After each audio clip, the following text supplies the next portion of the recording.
Look, get the light that is accessible to you. The main key takeaway here that I want you to have is there's a new feature in new LED lights that have actually advanced them in a really good direction, and that is just having the ability to fuse different light together and create the best representation of what daylight should look like. When I see videos of this light being compared to even the Amaran new released Halo series, it's not a question of debate for me. Like, people should be a lot more clear about this. Like, there is something that is a lot more advanced with this light that is capable of rendering an image that looks way better than what the Halo series are doing.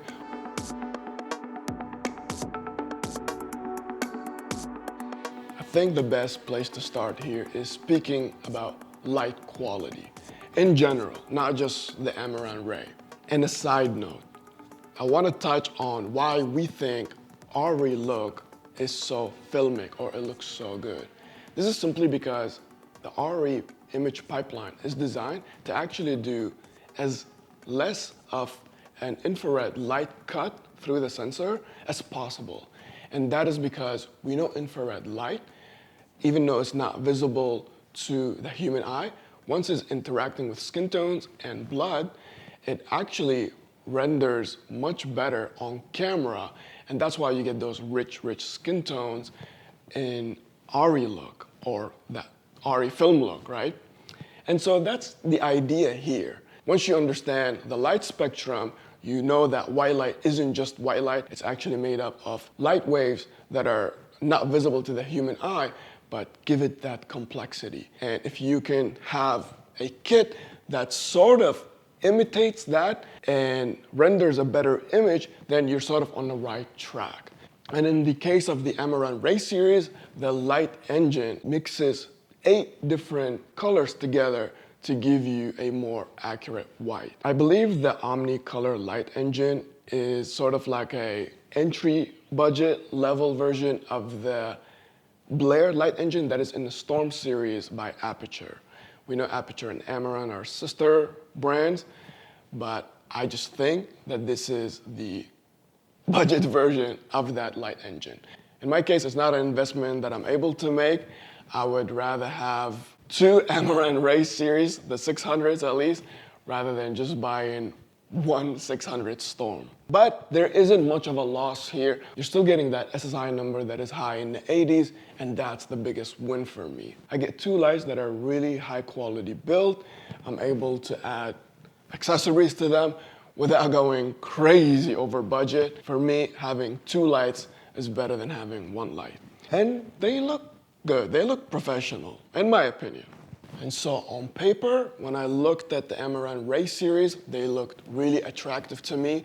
And when I bought one, I got my hands on one, and I started using them, I realized, wow, it's actually even better in practice.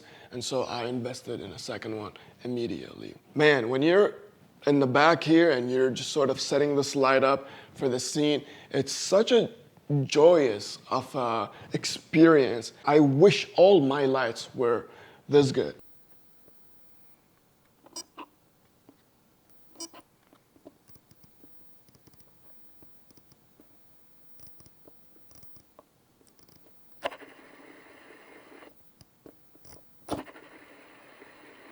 But it's not perfect. No light is going to be perfect. No camera, the way it captures the image, is going to be perfect. But you can help both those things communicate or get on the same line.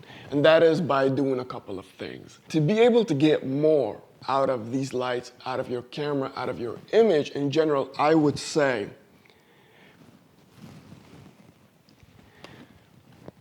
white balance your camera manually. 5600 on your camera may not be what 5600 on this is. White balance your camera to what this light thinks 5600 should look like, and that way you're as close as possible to that accuracy. And even once you have done that, I would still say, hey, grab a snapshot of this in your footage, just so in your editing software you could still alter the image just that bit more. But why a thing like this is so helpful, even between this light and that light, they're the same light. they could still have a very tiny margin of error.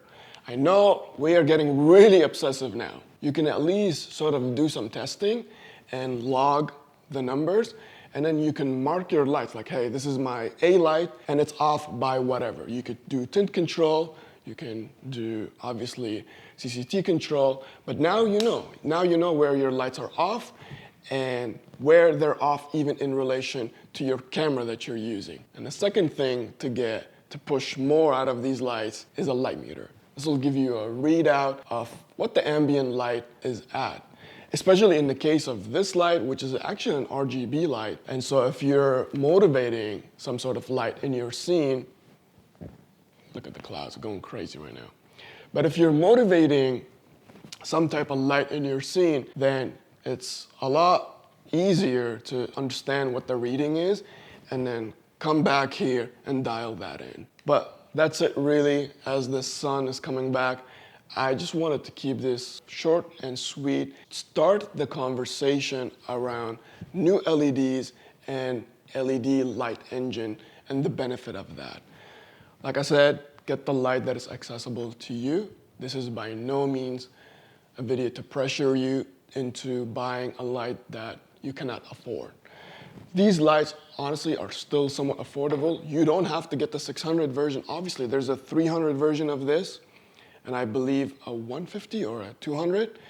I went with 200 just because I know for me, I'd like to have that output ceiling really high. It's always possible to bring a light down, but if you need more output, you can't really go beyond that ceiling. So honestly, even if there was a 1200 version of this, I would jump on purchasing that. I hope this video sort of clarified this purchasing decision. All the best. I know we're all after that image. Sometimes some of us are a little more obsessive, but I don't know, it kind of brings joy to me. I'd like to post more and create more often, and nothing really motivates me more than seeing people subscribing. It tells me that, hey, you know, I'm bringing some sort of value. But hey, enough of that.